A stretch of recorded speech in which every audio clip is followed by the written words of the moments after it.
वालेकुम दोस्तों असां पहुंच गए झील किनारे। जी हाँ दोस्तों, तो एक झील किनारे दिखें माशाअल्लाह जबरदस्त फोन खड़े ओए पता नहीं जाती है अब्बा लोले बने नहीं बेख्याल सोतर वाजे दे यार बड़ा वीडियो बना है ये झटके दे भी आज यार उस्ताद है क्या है उस्ताद यार वो देना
दोस्तों असां हुण पहाड़ी दे विच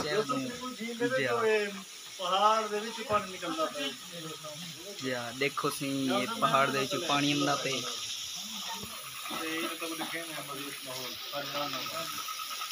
जी हाँ मेहरबानी दोस्तों अगे ते को माहौल लिखे ने आए। अस्सलाम वालेकुम दोस्तों, मैं तेरा अपना सिंगर वकास अहमद काशी। दोस्तों ये सिरा शहर बाबर तैमूर साहब सुभान अल्लाह जी हाँ। तो दोस्तों असां इथां सही कढने पियूं सही जी हाँ मेहरबानी दोस्तों पानी शानी पीने भी ब्लॉग को इंशाल्लाह वाला जो तक ठीक है फिर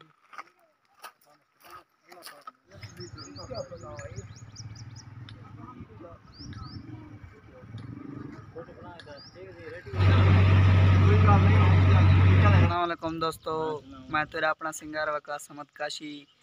दोस्तों दे दे पियो वड्डा पहाड़ है जी हाँ। असां दोस्तों घूमते फिरते वधूं।